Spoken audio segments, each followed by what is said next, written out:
Haleluya. Saya mau katakan bahwa hari ini kita masih punya pengharapan. Kita mau berserah kepada Tuhan hari ini. Haleluya. Aku masih punya Tuhan, punya pengharapan. Aku tetap beriman Tuhanku, Yesus kekuatanku, Yesus kekuatanku. Aku masih punya Tuhan.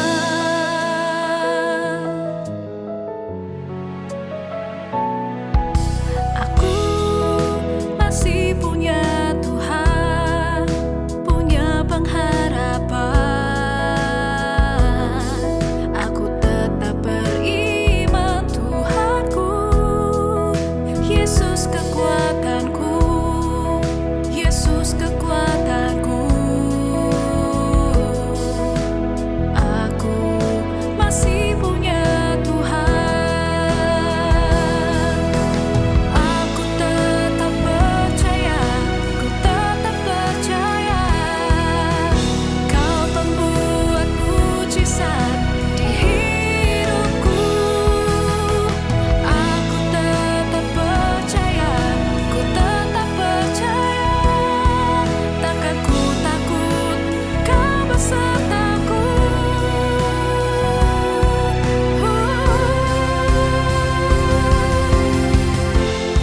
Kita mau sembah Tuhan. Haleluya Yesus, bahwa kita masih punya pengharapan di dalam Tuhan. Terima kasih Tuhan. Haleluya. Haleluya Yesus. Terima kasih Tuhan.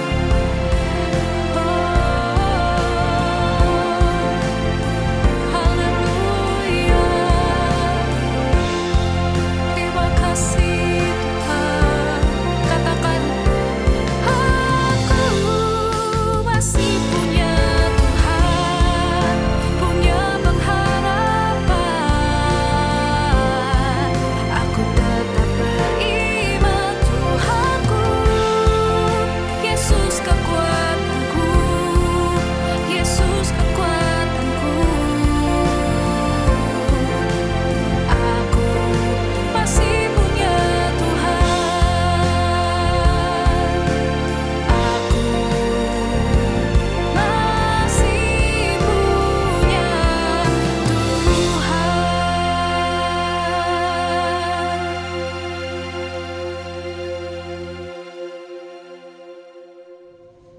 Selamat pagi Bapak Ibu yang dikasihi Tuhan. Judul renungan firman Tuhan pada pagi hari ini adalah jangan membalas yang jahat. Setiap dari kita pasti pernah merasakan disakiti, dikecewakan, ditolak, direndahkan, atau bahkan diserang oleh orang lain. Hal-hal ini adalah hal yang sudah biasa terjadi di dalam kehidupan seseorang. Entah mereka yang menyakiti kita sengaja ataupun tidak sengaja. Banyak contoh di dalam Alkitab yang bisa kita lihat orang-orang yang pernah disakiti, ditolak, bahkan dikecewakan. Yang pertama contohnya adalah Saul yang merasa ditolak oleh rakyat. Kemudian yang kedua adalah Daud yang dibenci oleh Saul. Kemudian ada Ahitofel yang usulnya ditolak oleh raja. Kemudian ada Yusuf yang ditolak dan disakiti oleh saudara-saudaranya. Dan juga ada istri Potifar yang ditolak oleh Yusuf. Kemudian ada Yesus yang ditolak oleh orang banyak. Mereka semua sama-sama tersakiti dan tertolak, Bapak Ibu sekalian. Namun respon mereka berbeda-beda.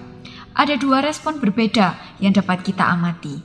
Yang pertama adalah respon positif, yaitu mereka tidak membalas. Tetapi yang kedua adalah respon negatif, yaitu mereka menghancurkan orang lain, contohnya Saul yang mau membunuh Daud. Kemudian ada istri Potifar yang ditolak oleh Yusuf, akhirnya dia membuat Yusuf dipenjara. Kemudian ada respon negatif yang lain, yaitu menghancurkan dirinya sendiri dengan cara bunuh diri, seperti yang dilakukan oleh Ahitofel yang usulnya ditolak oleh raja. Baik atau buruknya kepribadian seseorang dapat kita lihat saat dia punya kuasa. Apakah dia akan membalas orang-orang yang pernah menyakiti dia saat dia mampu membalas dengan kuasa yang dia miliki? Yusuf saat menjadi orang berkuasa di Mesir sangat mampu untuk membalas perbuatan saudara-saudaranya, tetapi dia tidak melakukan.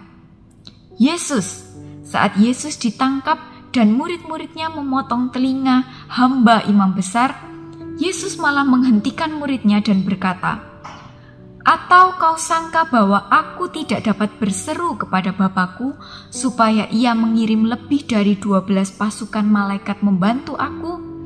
Yesus sangat punya kuasa, dari sini bisa kita lihat, dan kemampuan untuk membalas.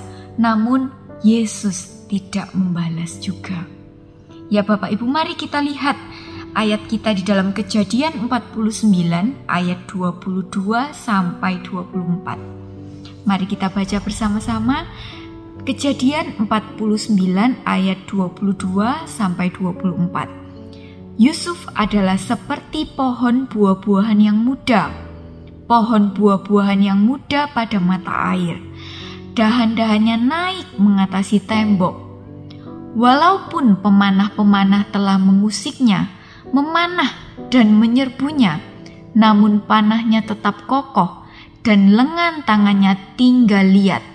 Oleh pertolongan yang maha kuat pelindung Yakub, oleh sebab gembalanya gunung batu Israel.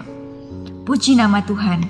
Di sini dikatakan bahwa pemanah-pemanah melukai Yusuf, mengusik, memanah, bahkan menyerbunya. Siapa yang dimaksud pemanah-pemanah di sini? Ini adalah orang-orang yang pernah melukai Yusuf dalam hidupnya, seperti saudara-saudaranya yang membuat dia dijual dan menderita. Kemudian istri Potifar yang memfitnah Yusuf dan membuat dia dipenjara. Kemudian ada juru minuman yang membuat dia berada di penjara lebih lama lagi, Bapak Ibu sekalian. Namun, apa yang terjadi? Disebutkan di dalam ayat yang tadi bahwa panahnya tetap kokoh dan lengan tangannya tinggal liat. Di sini dimaksudkan bahwa Yusuf juga punya panah untuk menyerang balik. Namun, tangannya tetap kokoh, dia tetap stand firm.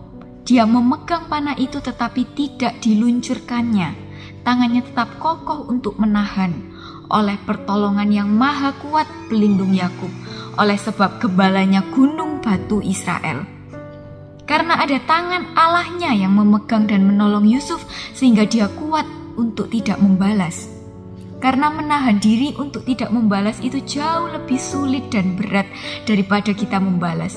Maka itu kita butuh tangan lain yang lebih kuat untuk menahan tangan kita. Serahkan tangan kita, serahkan kekuatan kita untuk dikendalikan oleh Tuhan. Dari banyak contoh-contoh di dalam Alkitab, kita bisa menangkap bahwa orang-orang yang diurapi Tuhan tidak akan membalas dendam. Orang-orang yang menyerang, menyakiti, membalas akan menjadi orang-orang yang gagal dan tidak berarti. Tetapi orang-orang yang tidak membalas kejahatan akan diangkat oleh Tuhan. Ya, Bapak Ibu sekalian, terimalah penghiburan dari Tuhan pada pagi hari ini untuk Anda sekalian, bahwa segala perbuatan dan maksud jahat orang lain Tuhan mampu pakai untuk mendatangkan kebaikan bagi kita. Oleh sebab itu, jangan kita membalas kejahatan dengan kejahatan. Puji nama Tuhan. Mari kita tutup renungan pada pagi hari ini dengan doa. Bapa di dalam surga, kami mengucap syukur Tuhan atas atas firman yang datang pada pagi hari ini Tuhan. Kami mau Tuhan tangan-Mu Tuhan selalu memegang tangan kami Tuhan, agar kami tidak membalas yang jahat dengan yang jahat Tuhan, tetapi kami mampu berbuat seperti Engkau Tuhan, membalas yang jahat dengan kasih Tuhan. Mampukan kami Tuhan, kuatkan kami Tuhan, karena kami percaya Tuhan, Engkau Allah Tuhan yang akan membela dan mengangkat kami Tuhan, anak-anak-Mu Tuhan. Terima kasih Tuhan, terima kasih. Hanya di dalam nama Tuhan Yesus Kristus kami sudah berdoa dan mengucap syukur. Haleluya. Amin.